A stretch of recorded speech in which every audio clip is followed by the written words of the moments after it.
Aguilar, l'Argentin. Oui, là c'est comme un entre-deux, la partie est lancée. La balle dans le maillet de Bautista Arastois pour l'équipe Animales en vert. C'est finalement Pancho McLaughlin, le casque jaune, qui a récupéré cette balle. Diego Cavana pour lui-même. C'est le blanc, casque gris pour le Britannie en blanc. Animales en vert, la balle devant pour Martin Ferrari, c'est le numéro 2 du Britannie au marquage avec Guillermo McLaughlin, il a pris en revers à gauche. Au marquage. Et la balle est sortie des limites du terrain. J'espère que ça va vous plaire pour ceux qui n'ont jamais découvert et vu de polo. Vous avez de la chance, c'est le plus haut niveau de polo et ça se passe ici au Britannique Polo Club.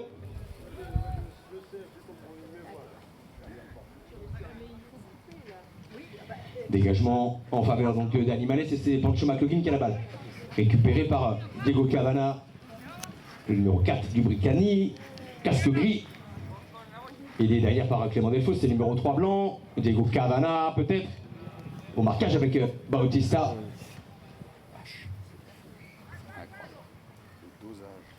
Joli bac en direction des goals, peut-être pour le capitaine de cette équipe, Jean-François Decaux.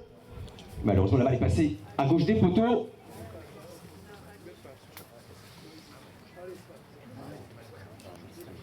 Dégagement en faveur de l'équipe Animales.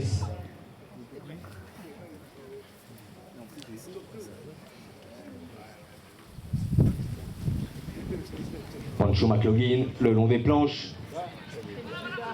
Récupéré par Bautista Arastois, longue balle devant pour son capitaine Augustin Hemsens, à pleine vitesse au centre du terrain. La balle est montée, belle action de jeu, la part du capitaine. Récupéré par Diego Cavana qui l'emmène à gauche pour lui-même. Diego Cavana, il va tourner avec la balle, poursuivi par Guillermo McLaughlin, c'est le casque Bordeaux, il a laissé pour Clément Delfos. Clément Delfos au marquage avec Bautista, peut-être pour récupérer la balle. Clément Delfos a pu se sortir de cela, récupéré par Diego Cavana. Marquage emporté par Guillermo et c'est maintenant donc Bautista pour Animales qui a récupéré cette balle là-bas le long des planches. Joli bac défensif, mais elle va quelques mètres des planches à peine avec Guillermo.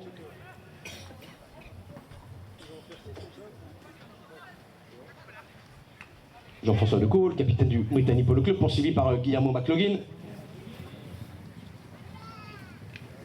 Accroché. La balle est toujours sur le terrain. À peine 2 minutes de jeu.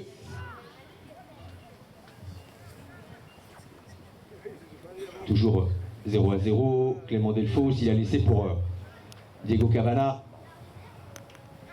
Diego pour Clément. Vous voyez Martin Ferrari qui empêche de jouer Bautista. Clément Delfos. Et la balle est sortie des limites du terrain.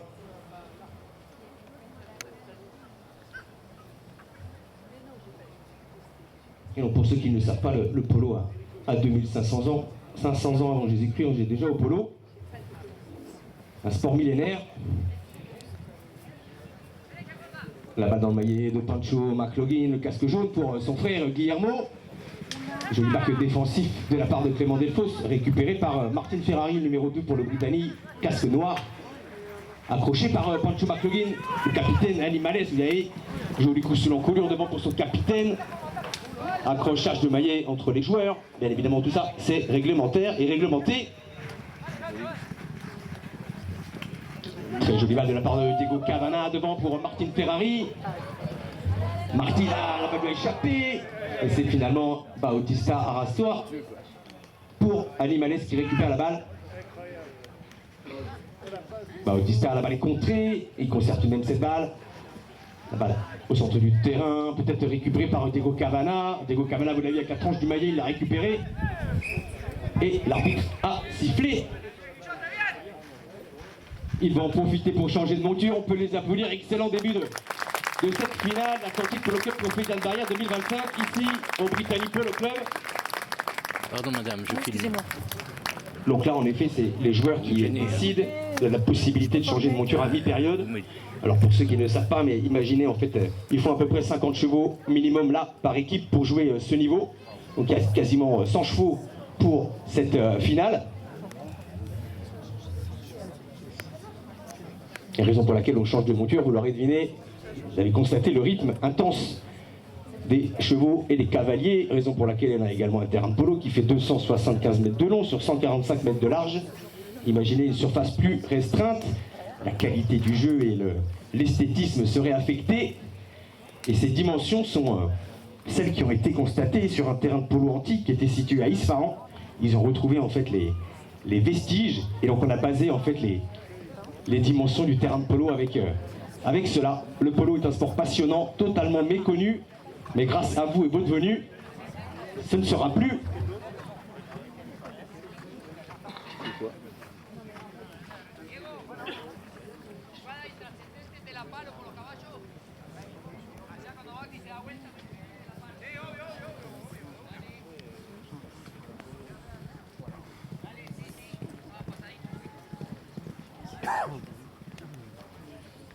Retour des 8 protagonistes sur la piste, sur le terrain pour être plus précis.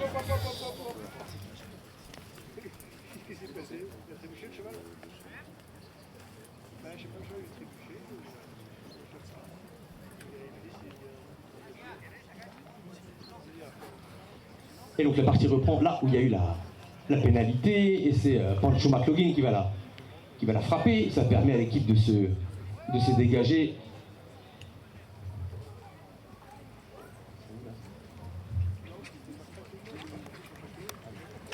Longue balle devant de Pancho McLaughlin, vous l'avez vu, c'est 150 mètres au bas mot. Joli bac défensif de la part d'Augustin Hemstens, récupéré par Clément Delfosse en revers. Diego Cabana, il est passé, regardez cette jument également, formidable. Je vous rappelle, il est 8 de handicap. La balle lui a échappé, il s'arrête même au meilleur. Avec Clément Delfosse, le numéro 5, qui jongle avec la balle. Diego Cabana, accroché par Augustin Hemstens. Clément Delfosse. Et l'arbitre a sifflé. Il y a un maillet cassé, vous l'avez vu, comme je vous l'ai indiqué, on peut accrocher tous les maillets.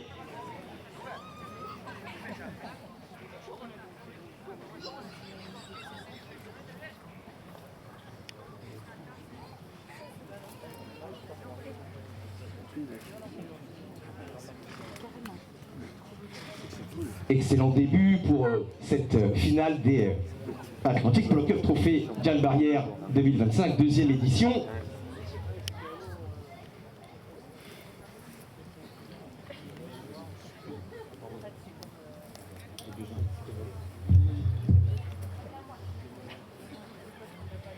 Et donc pénalité qui va être frappée par l'équipe du Brittany, pénalité à 60 yards. À chaque extrémité du terrain, vous avez des marques à 30, 40 et 60 yards, c'est des marques blanches que vous voyez. On parle en yards puisque ce sont les Anglais qui ont formalisé le sport, tout comme ils l'ont fait avec le rugby et le football, puisqu'en effet c'est les Anglais qui permettent, on va dire, l'européanisation en fait du polo, puisqu'ils découvrent ça en fait en Inde en 1839 et ils le rapportent en Angleterre, puis de l'Angleterre ça part à l'Argentine, et je vous raconterai la suite tout à l'heure. Place au jeu avec Diego Cabana pour le Brittany, peut-être l'ouverture du score.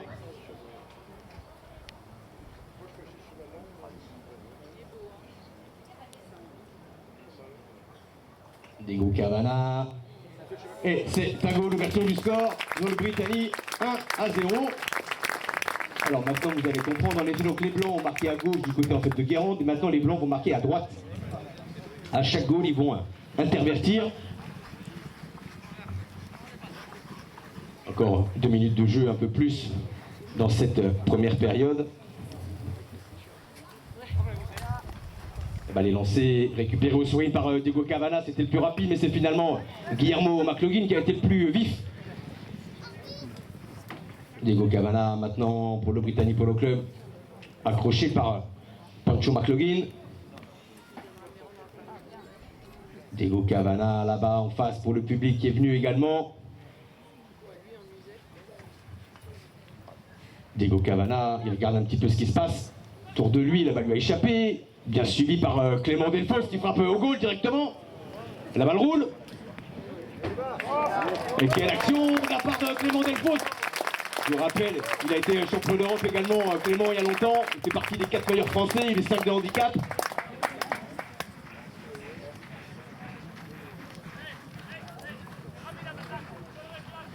Et maintenant, les blancs vont marquer à gauche et les verts à droite.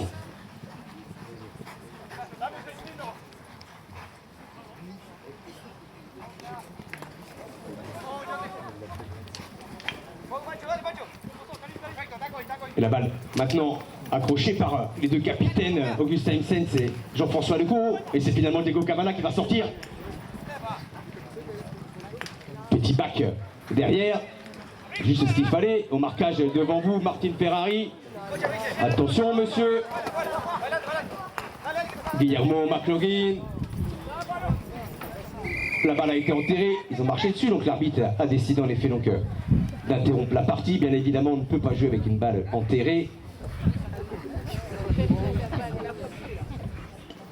J'espère que ça vous plaît ici au Britannique. Bravo, merci pour vos applaudissements.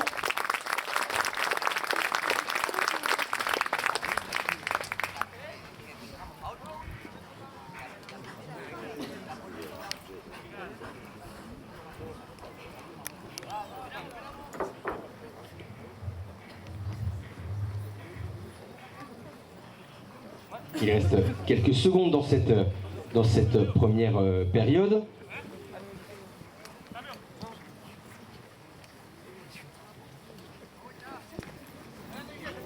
La balle pour Augustin Himsens, il a laissé.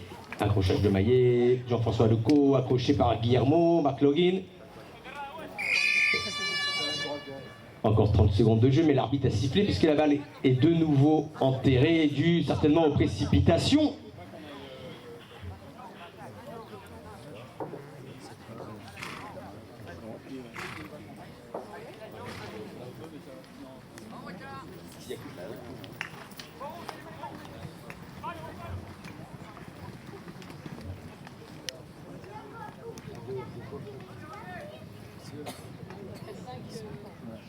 La balle, le long récupéré là-bas par Augustin Himsens.